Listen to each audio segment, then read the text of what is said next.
Минималната плата ќе се зголеми согласно законот за 1800 денари. На владина седница ќе се потврди најнискиот износ кој работодавачот е должен да го исплати и ќе изнесува 24.400 денари.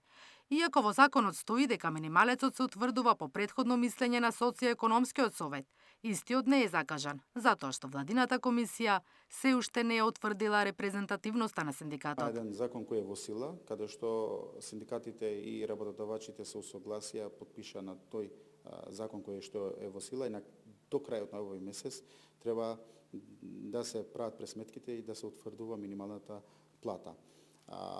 Комисијата за формирање или утврдување на репрезентативност почна да работат за да се одбере кој синдикат исполнува услови за да биде репрезентативна и одма ќе го свикаме и економски социјален совет. Пресметките за плата се поднесуваат од 1 до 10, за да можат примањата да се исплатат до 15.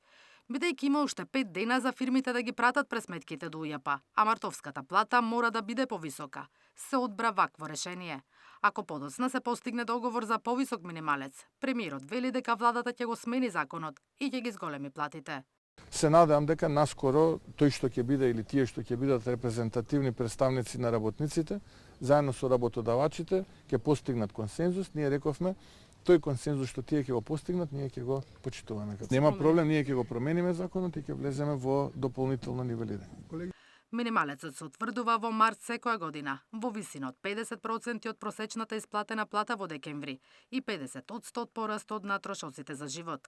Според статистичките пресметки, најниската исплатена плата во државата треба да биде повисока за 1800 денари. Барањето на синдикатот беше да се зголеми за дополнителни 6000 денари, односно да изнесува 500 евра, со тоа што разликата во придонеси една година да ја покрива државата.